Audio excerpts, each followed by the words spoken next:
Are you coming to the tree where they strung up a man? They say murder three. Strange things that happen here. How stranger would it be if we met at midnight in the hanging tree? Welcome to Strange Things, broadcasting from the Arkanasa Radio Studios in Laredo, Texas.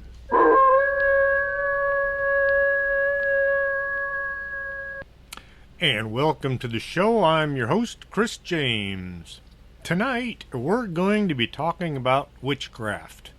More the history of what's happened in the past and some of the misconceptions that people have had.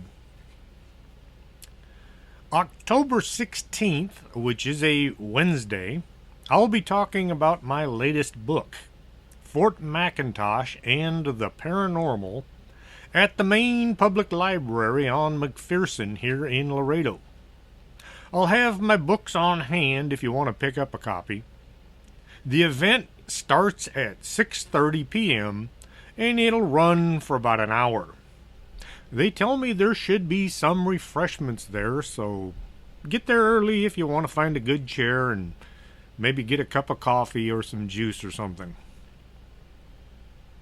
I was at the gym that I go to 3 times a week in order to kill myself slowly and painfully, when the manager Dino said he thought I should do a show on witches. He said it would make a good show. He also suggested I interview a witch on the show. Well, I spent a lot of time trying to find somebody that was an actual honest-to-God witch and willing to come on the show. I started out by asking anybody I knew if they happened to be acquainted with a witch. Nobody really did. Then I tried searching the internet for a long time. I found several sites that looked legitimate, and I tried contacting them. Well, after a whole lot of emails, I'm down to one person who is maybe interested in coming on the show. She said yes if I would give her all of the questions beforehand. None of this shock jock nonsense that a lot of people like to. They'll get somebody on the show and then they'll berate them with a bunch of questions that make the person look bad. Well, I don't do that. But I sent her a list of anything that we'd be talking about. And she wanted to listen to several of the past shows, get an idea of what it is I talk about, and whether I sound like some kind of a nutcase or not. Well, hopefully she'll listen to some of the past shows and make up her mind here soon. Considering the ideas that people out there have and some of the misconceptions that a lot of people have when it comes to witches, as well as that 360 years of persecution, I can understand why people would be a little hesitant. Well, let's see what happens. Defining what a witch is not all that easy. Probably the closest I can get is someone who performs a kind of magic. Not magic like pulling a rabbit out of a hat, a magic like working with energy or power that most people just don't understand. Back several years ago, my wife and I took a energy healing class. We spent several weeks looking into it, trying to get all the things correct, and we learned a lot of interesting things. The big question was, where does the energy come from? Hopefully I can ask my future guest. Maybe she'll know. Way back, when the planet was inhabited by folks living in small tribes and scratching out an existence, most people didn't understand what was going on around them. They were pretty much busy just trying to find food and stay away from the wild animals that were trying to eat them. For some odd reason, my soundboard has shut down. I'm trying to reopen it while talking. I can't do two things at once. But people back then would see lightning flash and they'd wonder what caused that. Were the gods angry? And things like that. They would ask questions like, why did that one person get sick and die when nobody else did? Since most people were way busy trying to find food and just eke out a living, they didn't have time to go looking into these mysteries of life. But people are curious. We want to know why, and we want to figure out what's going on around us. Sometimes this can be dangerous. I wonder who the first person was to eat a jalapeno. And I wonder what the second person was thinking when they thought, oh, that looks like a good idea. It takes time to look into things like this. That's why the elders were usually considered to be the wisest people in the tribe. They'd lived a long life, they'd survived many strange things, and they were still alive. The people doing all the hunting and gathering usually didn't have the time to look into unknown things. This tended to be the forte of the eccentric folks. The man or woman that lived out away from the others. The old lady that had too many cats, or that guy that ran around talking to himself. Those kind of folks. People like me. These kind of folks tended to find themselves kind of on the outskirts of the rest of society. Anything unknown is usually feared. Anything feared is usually shunned. So as the eccentric folks began to find some understanding in the unknown, they became feared by some of the others in the tribe. But then the tribe also found that having these folks around was beneficial to the tribe, in case somebody became sick or that thunderstorm got way too intense. If the rain didn't come, or it came way too hard, they wanted somebody around that could hopefully figure out what was going on. An example. In the Middle Ages, anyone that could take one item and turn it into something else was considered to be a witchcraft of some sort. But then there was that guy that could take a pile of rocks and heat them up and pound on them with a hammer, and he could make things that people needed and wanted. The person became known as the blacksmith because he worked with the black arts, but he was necessary for everybody in town. So, just about every village had a blacksmith, but they always kind of kept them out on the very edge, and people only went to see them when they absolutely had to. That's why they were called blacksmiths. It had nothing to do with smoke or the color of their skin. It had to do with people being afraid of them. If somebody ate something that had gone bad and they were in the throes of a really dynamic case of food poisoning, the family would seek out the advice of these eccentric folk who hopefully understood what was causing all the fuss. If you've never had food poisoning, I highly recommend you avoid it as much as possible. I lost 20 pounds in a week one time after eating some bad food at Golden Corral. When I was well enough to return to work, I put my pistol belt on, and it slipped right over my hips. I had to take in all my gear a notch or two.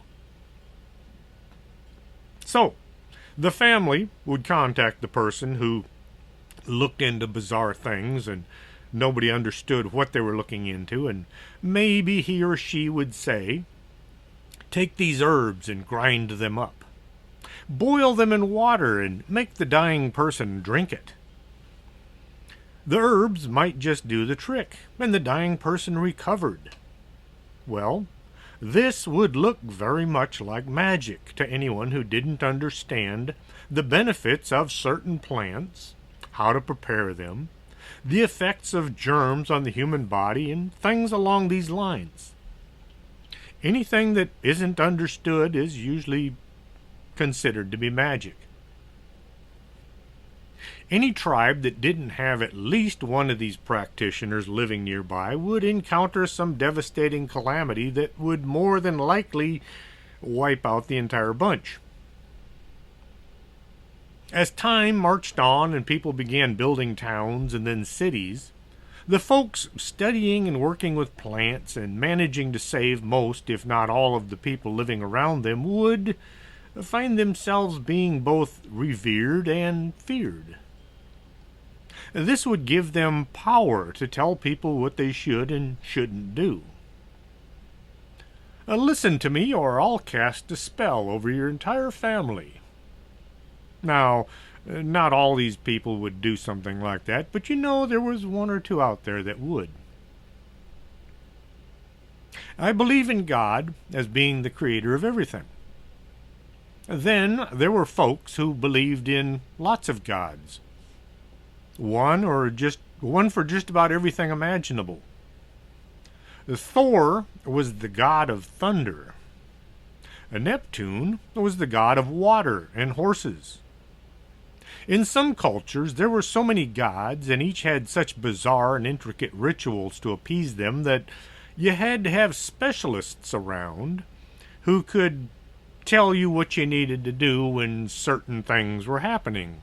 Like if your crop was failing to grow, you had to know which god you needed to make a sacrifice to in order to appease them so that your crops would grow.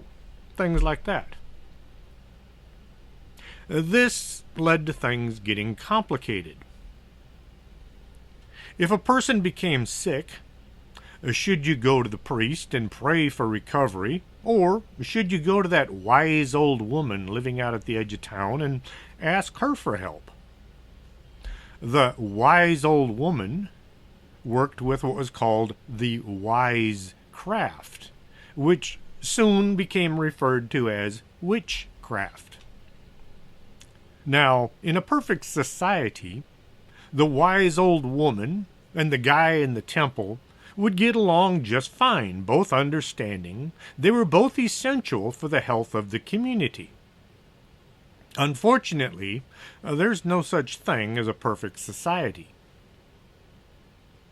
In the 19th century, British politician Lord Action, now that's a cool name, Lord Action, it sounds like a action figure or something, or a Saturday afternoon cartoon. Lord Action said, "Power corrupts, and absolute power corrupts absolutely." Good people find themselves in positions of power, and then they make some horrendous decisions, thinking this is for the good of the folks under them. Not understanding and fearing magic, they began saying that magic could only come from the devil. Did you watch the TV movie Paranorman? It's kind of a neat movie, but if you watch it, you kind of get an understanding of what I'm talking about. Anyone who became sick was expected to pray for recovery, and any other activity was consorting with possibly evil spirits. Well, things went from bad to worse in the 12th century. The Inquisition has its origins in the early organization, the persecution of non-Catholic Christian religions in Europe. In 1184, Pope Lucius III sent bishops to southern France to track down heretics called Cathars. These efforts continued into the 14th century. Catharism appeared in Europe in the Languedoc region of France in the 11th century, and this is when the first name of the Cathars appears. The adherents were sometimes known as Albigensians after the city Albi in southern France, where the movement first took hold. The belief system may have originated in Persia or the Byzantine Empire. Catharism was initially taught by ascetic leaders who set very few guidelines, and thus some Catharist practiced and believed varying things according to where they lived. Well, the Catholic Church denounced its practices, including the consolamentum ritual by which Cathar individuals were baptized and then raised to the status of being perfect. Since no one was considered to be perfect, the church decided these folks had to go. The Cathars were hunted down and killed by the thousands. Meanwhile, all over Europe, the old women of the village continued to ply their trade, unhindered by the local religious leaders. Every village had one, and every village needed one. Well, inquisitors would arrive in town. They would announce their presence, giving the citizens a chance to admit to their heresy. Those who confessed received a punishment ranging from a pilgrimage to a severe whipping. Now, those accused of heresy were forced to testify. If the heretic did not confess, torture and execution were inescapable. Heretics were not allowed to face their accusers. They received no legal counsel, and they were often victims of false accusations. During the trial, the witnesses against the heretic would be hidden from view. They would use a wooden pointer to aim at the person on trial. The Confrontation Clause of the Sixth Amendment to the United States Constitution provides that in all criminal prosecutions, the accused shall enjoy the right to be confronted with the witness against them. Generally, the right is to have a face-to-face confrontation with the witnesses who are offering testimonial evidence against the accused in the form of cross-examination during a trial. Well, during the Inquisition, there were countless abuses of power. Count Raymond VII of Toulouse was known for burning heretics at the stake, even though they had confessed. His successor, Count Alphonse, confiscated the lands of the accused and increased his own riches. Now, I can see where this would lead to a lot of abuse of power. I want that guy's farm. Oh, he's a heretic. Burn him at the stake. Now I own his property.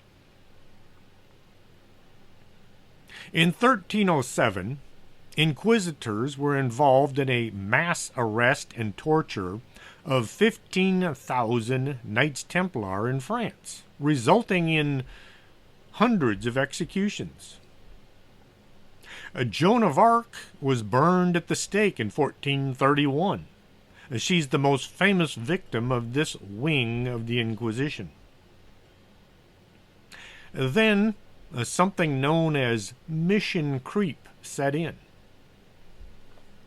In the 1400s, inquisitors went from looking for heretics to hunting down witches. The excuse being, since the witches weren't able to say that they were actually doing God's work, they must be doing the devil's work. Never mind, the witch was almost exclusively working to the benefit of the folks around them. December 5th, 1484, Pope Innocent VIII issued a papal bull, or document, that condemned witchcraft.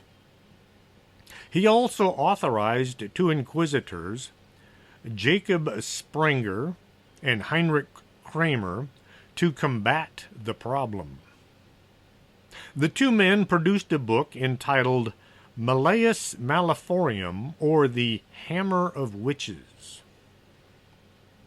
Both Catholics and Protestants accepted this as being the authority on witchcraft. The work contained imaginative stories about witches based on folklore, presented theological and legal arguments against witchcraft, and it provided guidelines on how to identify and eliminate witches. The Hammer of Witches has been described as the most vicious and most damaging book in all of the world literature. From the late 15th century to the late 18th century, a wave of persecution washed across parts of Europe. Tens of thousands of people were executed for witchcraft. As Spain expanded into the Americas, so did the Inquisition, established in Mexico in 1570. In 1574, Lutherans were burned at the stake there, and the Inquisition came to Peru, where Protestants were likewise tortured and burned alive. Well over 70% of the accused were women, especially widows who often had no one to defend them. The victims included the poor, the elderly, and women who dispensed herbal remedies, especially if they failed. No one was truly safe, rich or poor, male or female, lowly or prominent.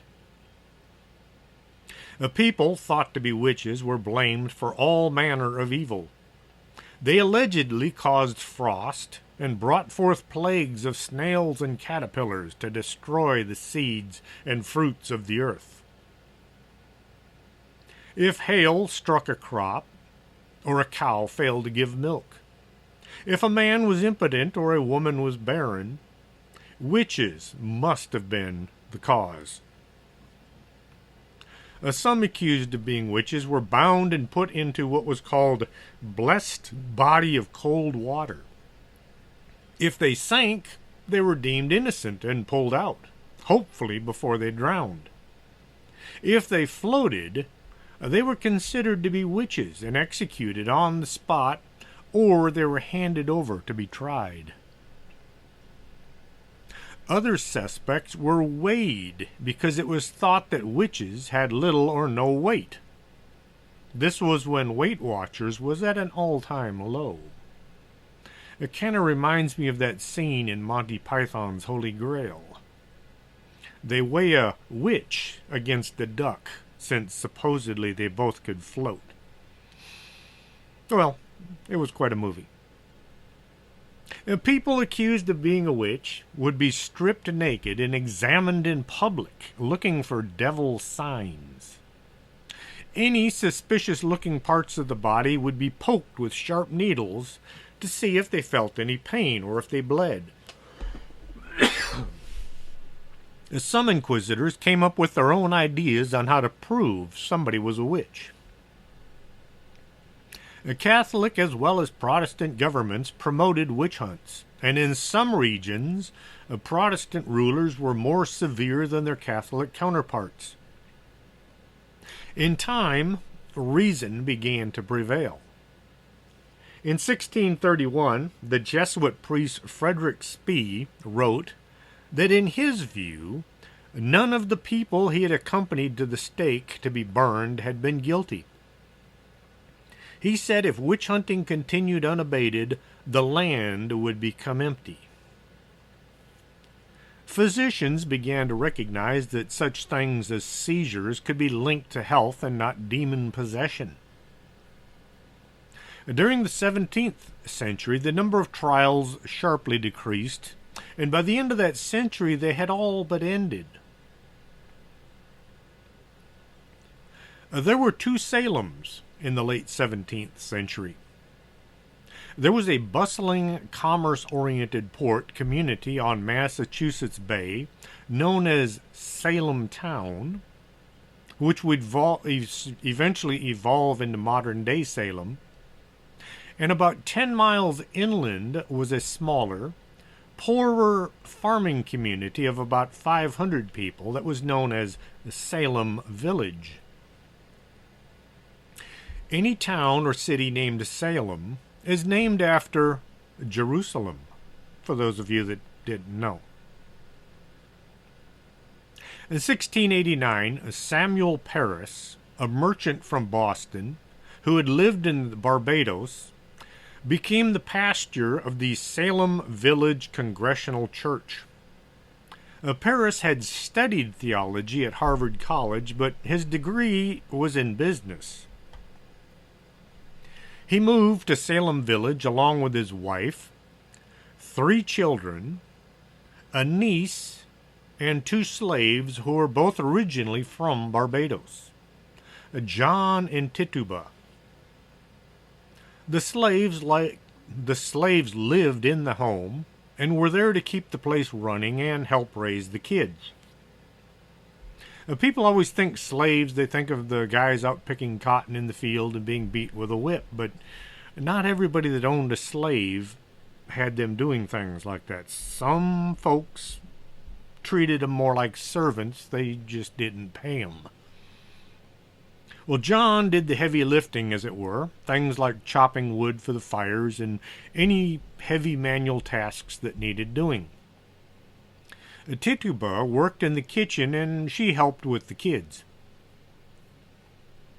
Having studied business, Parris had negotiated his contract with the congregation, but shortly after he arrived, he decided he wanted more. He wanted to own the parsonage, which did not sit well with many of the members of the congregation. The church and surrounding buildings all belonged to the community, and they wanted it to stay that way. Parris was an Orthodox Puritan theologian and preaching some rather radical ideas. He routinely would insist that non-members of the congregation had to leave before communion was celebrated. Well, his rantings and ravings began to cause Salem Village to divide into pro- and anti-Parris factions. You would think that any church, being the house of God, would welcome any and all people wanting to commune with God, but there are always people out there that have their own ideas. The Puritans exhibited intolerance to other religious views, including Quakers, Anglicans, and Baptists. The Puritans of the Massachusetts Bay Colony were the most active of the New England persecutors of any religion other than their own. Well, Tituba had grown up in the Caribbean islands, and she'd learned about voodoo.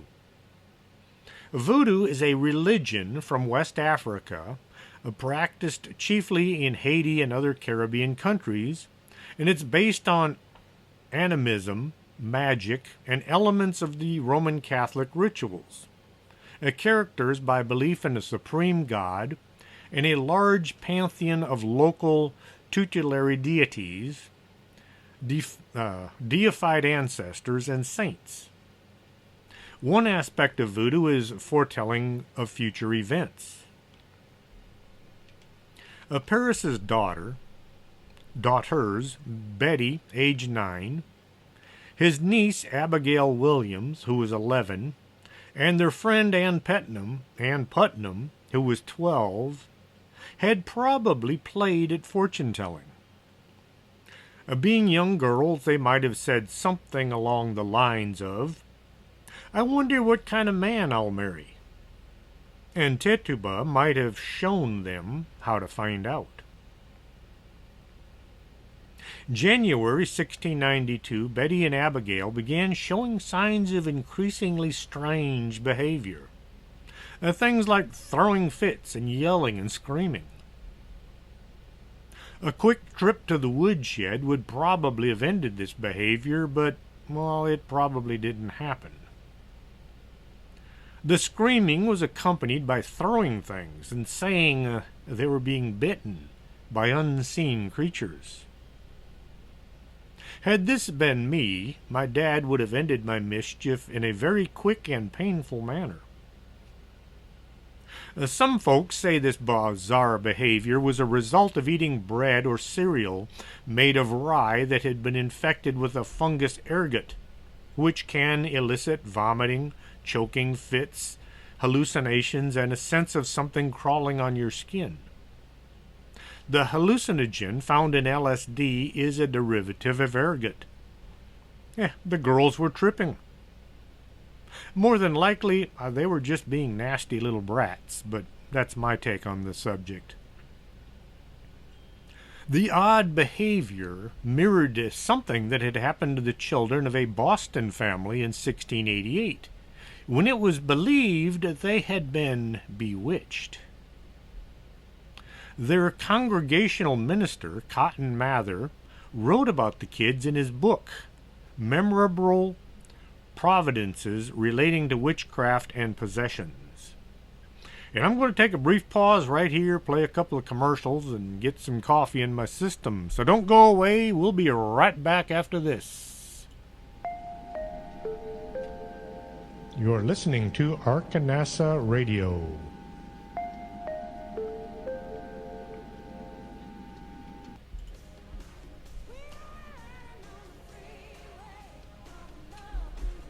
Do you have skin? Would you like to take better care of it? Call Lourdes James, independent beauty consultant, and set up an appointment. Call 723-3019.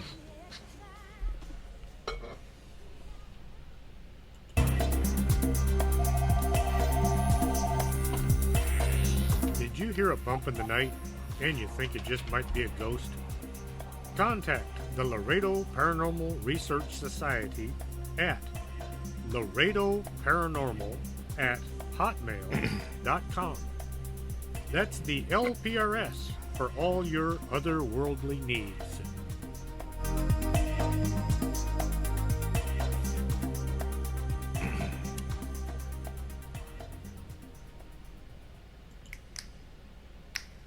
Coffee makes the world go round.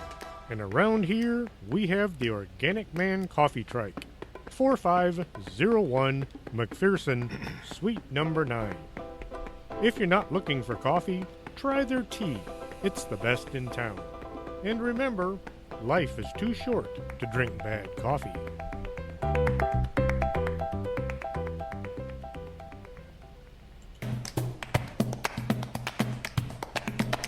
Did you go out UFO hunting and couldn't focus on the sky? Swing on by Del Norte Optical, 107 Calle Del Norte, right across from the Embassy Suites.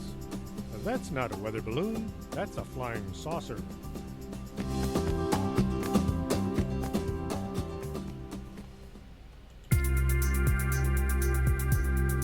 This is Arkanasa Radio you've been listening to.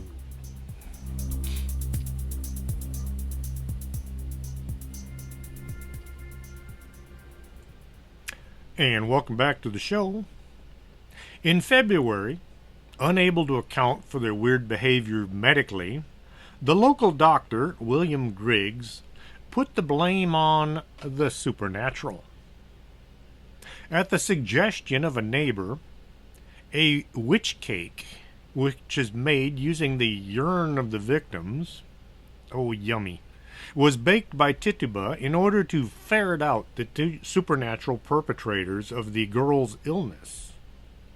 Well, naturally, the witch cake provided no answers. However, its being baked outraged Paris, who saw it as a blasphemous act. Puritans had a very narrow view of right and wrong. Pressured by Paris to identify their tormentor, Betty and Abigail claimed to have been bewitched by Tituba and two other members of the community, Sarah Good, a cantankerous beggar, and Sarah Osborne, an elderly bedridden woman who was scorned for her romantic involvement with an indentured servant. Neither of these women attended church as regularly as the rest of the community, and this made them both easy targets. On March 1st, two magistrates from Salem town, John Hawthorne and Jonathan Corwin went to the village to conduct a public inquiry. Both Good and Osborne protested their innocence. Then Good accused Osborne, probably as a means of directing attention away from herself. At first, Tituba claimed to be blameless, but after being repeatedly badgered by the court and being fearful to her vulnerable status as a slave, she told the magistrates what they wanted to hear. She said that she had been visited by the devil and made a deal with him. In 3 days of testimony, she described encounters with Satan's animal familiars and with a tall, dark man from Boston who had called upon her to sign the devil's book, in which she saw the names of Good and Osborne, along with those of several others that she couldn't read. This was long before TV or radio. There were no public theaters, and Puritans didn't believe in entertainment. You weren't placed on this earth to enjoy yourself. You were here to worship God and suffer while doing it. As the testimony was being given, the entire village would attend to listen and draw their own conclusions as to what was going on. Had Good and Osborne been the only names mentioned, things might have ended there, but who might those other 7 people be? It could be anyone. Anyone you didn't like or trust. Anyone you thought was different. The magistrates not only had a confession of someone dealing with the devil, they had testimony of there being 7 devil worshippers hiding out somewhere in the village. The community, having listened for the past 3 days and hearing there were more witches living around them, began looking at each other, trying to figure out who was casting spells, causing the milk to go bad, or people to become sick. Look around your neighborhood and think about the people living around you. Can you think of any that you don't really like? Maybe there's somebody you think just might be not the greatest person around. Their dog barks too much, or they don't mow their lawn every week. Maybe they play their music too loud. These were the people that each member of the village of Salem began to suspect.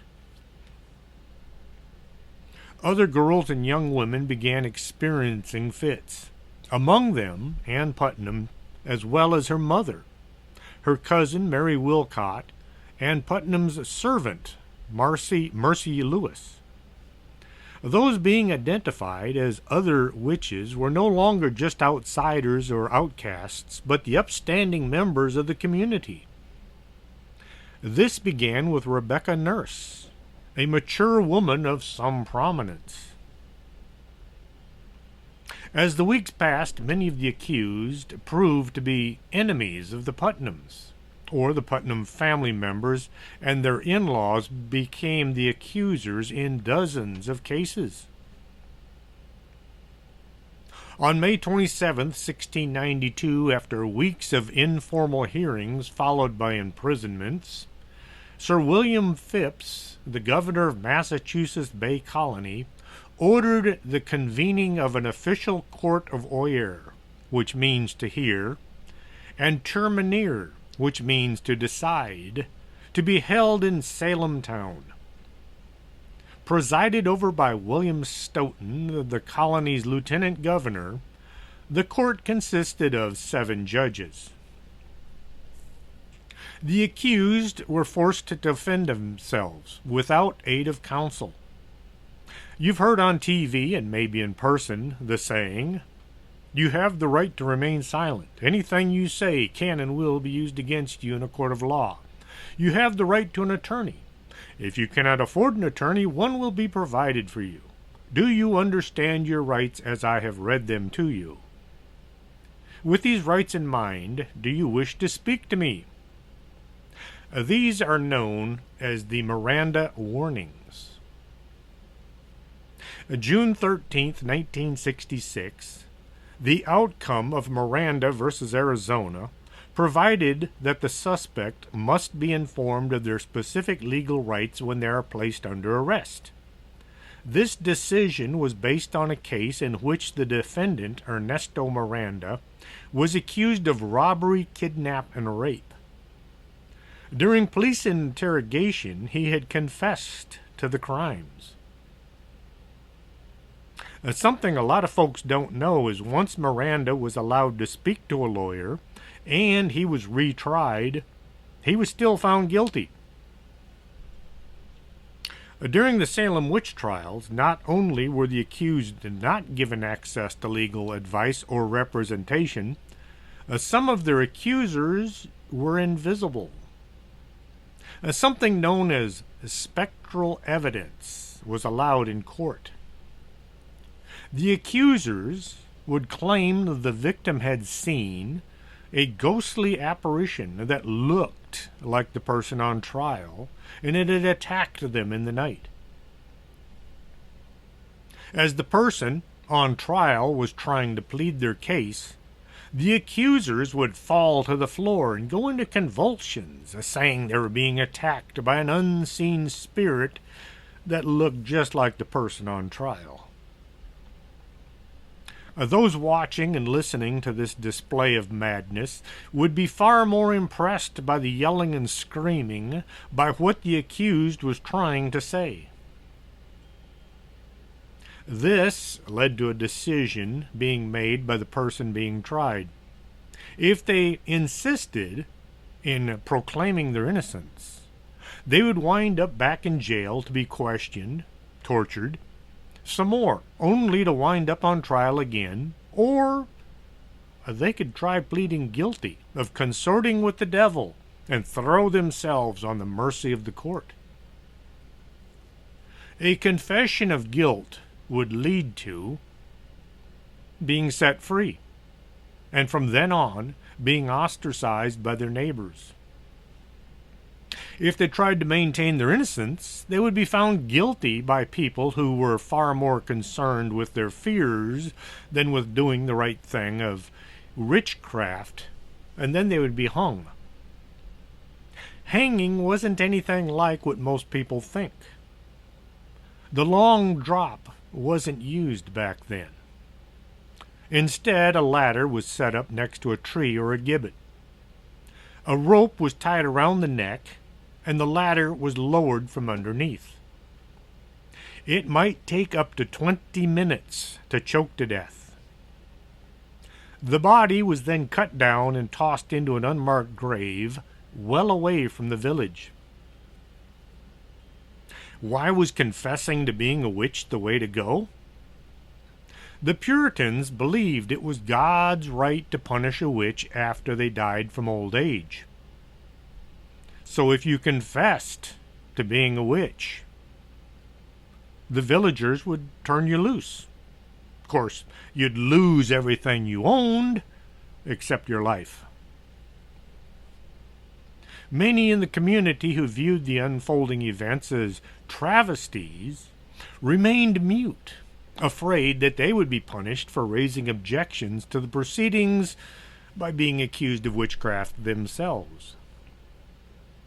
Even if a person were to confess to being a witch and was then released, someone in the community could accuse them of casting a spell on them, and the victim of false accusations would wind up back in jail to await a new trial, not for being a witch, but for casting spells. Bridget Bishop had been accused of being a witch in 1680, but she was found not guilty. Then, she was again accused of being a witch in 1692. This time, she was found guilty and sentenced to hang. June 10th, 8 days after her trial, she was hanged on what became known as Gallows Hill in Salem Village. There was no such thing as an appellate court. July 19th, 5 more convicted people were hanged, including Nurse and Good. Good said as she was being dragged from the court she was no more a witch than the judges were wizards. George Burroughs, who had served as a minister in Salem village from 1680 to 1683, was summoned from his new home in Maine and accused of being the witch's ringleader. He was convicted and along with 4 others was hanged on August 19th. As he stood on the gallows, he recited the Lord's Prayer word for word, something that no witch was supposed to be able to do. Well, this didn't stop him from being executed. But it did begin to raise some doubt as to the veracity of the trials. Even Cotton Mather, who was one of the major proponents of the witch trials, began to wonder if they just might be doing the wrong thing. On September 22nd, 8 more people were convicted and hanged, including Martha Corey, whose husband, Giles, was accused of witchcraft, but he refused to enter a plea. In order to force him to confess, Giles was subjected to peine forte et dure, or strong and harsh punishment. He was pressed beneath heavy stones for 2 days until he died. He was killed not after being found guilty of a crime, but because he refused to enter a plea. English law at the time ordered any prisoner who stood mute to be tortured in an attempt to force a prisoner to talk. Corey placed a curse on Salem and its sheriff during his torture by shouting, "Damn you, I curse you and Salem," at the sheriff before he died. 4 years after Corey's death, Sheriff Corwin died suddenly of a heart attack at age 30. Local legends suggest that Corey not only cursed Corwin, but every Salem sheriff since 1692. In 1970, after Salem Sheriff Robert E. Cahill was forced to retire early due to a stroke, a heart attack, and a rare blood condition, he began looking into the history of the sheriff's office, as described in his book, Cursed in New England. Mr. Cahill noted that the sheriff before him also contracted a serious blood ailment while in office, and that had forced him to retire. That sheriff had inherited the post from his father after the older man had died of a heart attack while serving as sheriff. The previous sheriff had suffered heart problems as well, and so have all of the others, as far back as he could see. The 2 men who followed Cahill also had some dynamic problems of their own. 1991, the sheriff's office was moved to Middleton. Once the sheriff was no longer in Salem, it looked as if the curse was broken. Well, in all, 20 people died from either being convicted of witchcraft or being tortured to death. There had been 200 people accused of witchcraft, but they had managed to escape by pleading guilty and accepting the punishment, even though it was not deserved. The abuses of the Salem witch trials would contribute to changes in the U.S. court proceedings, playing a role in the advent of the guarantee of the right to legal representation, the right to cross-examine one's accusers, and the presumption of innocence rather than guilt. See, before that time, before the Constitution of the United States, you were assumed to be guilty until your trial. So if somebody accused you of anything, you went to jail and you stayed there until your trial. At least 200,000 Cathars died during the Inquisition. 50 to 60 million people died after being accused of either heresy or witchcraft. A lot of folks are trying to play down the entire Inquisition history. Considering it ran for 350 years, it's easy to see how that many might have died. I can understand how people might not want to consider 50 million murders being performed by religious people, but remember, those who ignore the past are destined to repeat it. Africa has a mixed feeling when it comes to witches. Many folks will seek out the local witch doctor when it comes to just about anything. Either a good luck charm used while doing business, or a curse placed on arrival. Africans' belief in witchcraft has also led to some horrific murders and mutilations in recent years.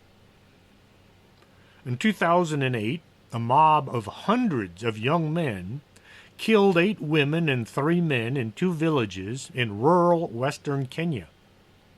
The victims were accused of witchcraft, that they had cast spells that lowered the intelligence of the village's children. Some of the suspected witches and wizards were hacked to death with machetes, or they had their throats slit before their bodies were all burned. It would appear witchcraft is fine as long as those on the receiving end are happy. In 2009, in East Africa, at least 50 albinos were murdered for their body parts. An albino's arms, fingers, genitalia, ears, and blood are highly prized on the black market, believed to contain magical powers that can be used to perform witchcraft. There have been reports of politicians paying witch doctors to help them win elections. And then these so-called sorcerers continue to rule through fear once the politician has won. Soccer teams have employed witches to either curse the opposing team or place good luck spells on the home team. Before and sometimes during soccer matches, witches have been brought onto the field to work their magic. In Gambia, a country that is completely surrounded by Senegal, a faith healer turned dictator named Yahweh Hameh has taken to eradicating citizens who get in his way, and he uses witch hunts as the reason for his actions. Jammeh has turned into a modern-day version of Papa Doc Duvalier, the late voodoo-practicing dictator of Haiti. Mr. Jammeh has a reputation for jailing anyone who says things he doesn't like. He'll imprison them at the notorious Mile 2 prison.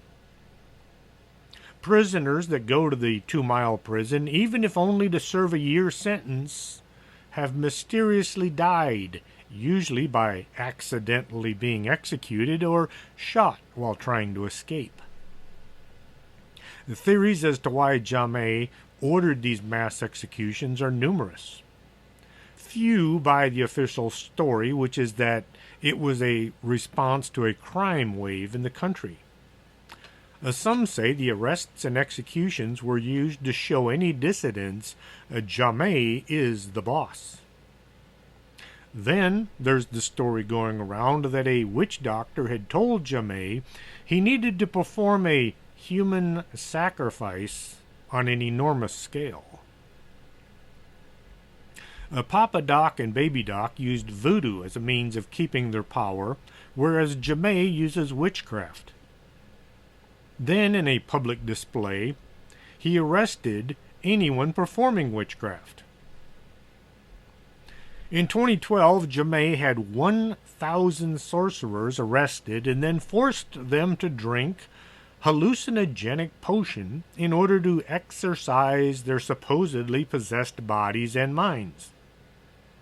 At least 6 of these sorcerers died during this bizarre torture ritual.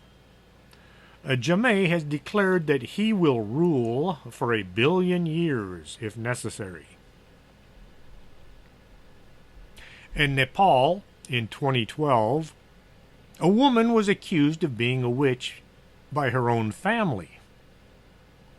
Several of her family members said she had cast a spell on one of them, causing all manners of bad things to occur. Many members of the family were practicing shaman, and they decided she was using her powers to do harm to their fellow practitioners. A witch is more likely to employ folk knowledge and herbal remedies to tackle a physical cause of an illness or its symptoms. A shaman, on the other hand, may enter the body of the ill to cast out an evil spirit. This is not something a witch would ever do. So why a shaman being accused of being a witch was a bad thing, I don't know. The family held a home trial, found her guilty, and set her on fire while chained to a stake. The Nepalese government has strongly urged the public not to let shamans, witches, and faith healers cloud their judgment and decisions, especially when these result in innocent lives being lost. Witchcraft considered a real thing in Saudi Arabia, and it's illegal. There is a dedicated, state-funded anti-witchcraft unit in the country's government. Uh-oh, my cat's acting up again. A special unit of the religious police pursues magical crimes aggressively, and the convicted face a death sentence. Although some argue that the unit is not a reflection of the state's belief in witchcraft, but another aspect of oppressive system. Whether or not Saudi Arabian government genuinely fears witches, the laws that are in place to hunt down and incarcerate people, mostly women, suspected of performing witchcraft is a very real thing. Tanzania is a land of some very different beliefs and is almost torn apart by its beliefs in witchcraft, which is catastrophically powerful in many parts of the country. Between 2005 and 2011, reports say that around 3,000 people were killed after being accused of witchcraft. Many of the victims of the attacks on witches are women over 60 years of age. Witch doctors, which are village healers who are sometimes involved in witch hunts, have also targeted young children and albinos, the latter because their body parts. There have been reports of politicians paying witch doctors to help them win elections, and these so-called sorcerers continue to rule through fear, oppressing people through their ignorance. The belief of so-called witch doctors in this East African nation is that albino body parts are powerful ingredients for the magical potions that the witches concoct. As a result, albinos in Tanzania face widespread persecution. A witch doctor was originally a type of healer who treated ailments believed to be caused by witches. The term witch doctor is sometimes used to refer to healers, particularly in third world regions. In 2012, a woman was burned at the stake, and I already did that one. And since 2000, there have been many witchcraft-related murders committed in India. In 2014, an Indian woman from Bematara was murdered by her own family after she was accused of having made their nephew ill through sorcery. The witch hunters are feared more than witches, since anyone might find themselves being drugged from their home only to discover someone put the finger on them. Many of those accused of witchcraft were targeted as a means of getting rid of them rather than from some legitimate fears. In Papua New Guinea, any woman accused of witchcraft has to run for her life or face being burned to death. It has become such a common practice that the government passed a law against burning witches or killing people accused of being a witch. As if a law against murder wasn't enough. 4 women living in Inga had to flee from their homes when they heard someone had begun saying they had been performing magical rituals that led to many kids in the area dying from measles. Inga is the northernmost province in the highlands of Papua New Guinea. Back in 2013, several women were killed in a public execution after being accused of being witches. There's no official record of how many women have been murdered by folks that believe them to be witches, since many of these go unreported. But then there's Romania. President Traian Băsescu and his aides have been known to wear purple on certain days of the month to ward off evil. Until recently, the thriving witch business in Romania was untaxed by the government because they were a bit concerned about maybe causing the witches to become mad at them and maybe placing a hex on them. The communist dictator Nicolae Ceausescu, who presided over Romania from the 60s to the 80s, had his own personal witch. The most famous witch in Romania is Maria Campina, the self-proclaimed queen of the fortune tellers. Usually of Romani origin, these women are said to be able to read a person's fortune in his or her palm, in grains of wheat, or in the stars. The Romani people are also known as the... Oh, now I'm drawing a blank, don't you know? Anyway, it'll come to me after I'm done with the show. The practices are handed down from generation to generation, and the majority of the Romani's population consult the witches. A majority of the Romania's population consult the witches at some point in their lives. Romania's witches are all rich. Previously, the less mainstream profession of witches, astrologers, and fortune tellers were not listed in the Romanian labor code, and people who worked in these jobs used their lack of registration to evade having to pay income tax.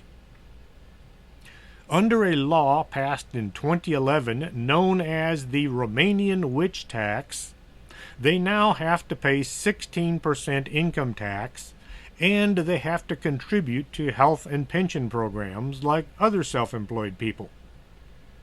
Many witches celebrated their legal legitimacy despite now having to pay taxes. A long time ago, I knew a woman that said she was a witch. I had to take her word for it because she never did anything out of the ordinary. She never claimed to have cast a spell or made a potion. She looked and acted just like anybody else I knew, but she did say that she was a witch. I don't know, maybe she was just pulling my leg, but I didn't know her that well. Maybe she actually was. The biggest problem I have run into while looking into witchcraft is no single group seems to own the title of witch. There are the witches that practice what they call the craft, both here and in Europe. Then there are witches in Africa that are both feared and revered depending on whether they helped you out or not. People are called witch simply because they act in a manner different from what others considered acceptable behavior. Here in my neck of the woods we have curanderos that would be considered witches in other parts. Some of these curanderos have great big signs out in front of their places of business. Sarah Maria Aldrete Villarreal is a convicted Mexican serial killer who is the second in command of a drug smuggling and human sacrificing cult, along with Adolfo Constanzo. The narco-Satanists killed an unknown number of people, one of whom was named Mark Kilroy, who was kidnapped and murdered in 1989. Aldrete was called a witch by just about everybody. She's still sitting in prison today, down in Mexico, but due to Mexico not having a capital punishment law, she's liable to be let out of prison anytime soon. She's coming up on the end of her sentence. If she does manage to get out of prison, the United States government wants to pursue charges against her for the murder of Mark Kilroy. I remember when this case happened. It was in all the newspapers, and yes, they referred to Aldrete as being a witch. The Navajo witches are known as skinwalkers. The skinwalkers are feared to a point anyone who is discovered to be an Indian witch will be hunted down and killed by the tribe. The only solution to this whole thing, someone has to come up with a proper definition of who and what a witch is, and then get everybody else to use it. After reading everything I could on witches, I'm just as confused today as I was when I started. I will still watch Hocus Pocus as I do every year. I know it's as inaccurate on just about every single item as it can be, but I still get a kick out of watching it. Hope you enjoyed tonight's show. If you did, let others know. Until next Saturday, this is Chris James for Strange Things. Are you coming to the tree where they strung up a man, they say murder 3? Strange things that happen here, no stranger would it be if we met at midnight in the hanging tree.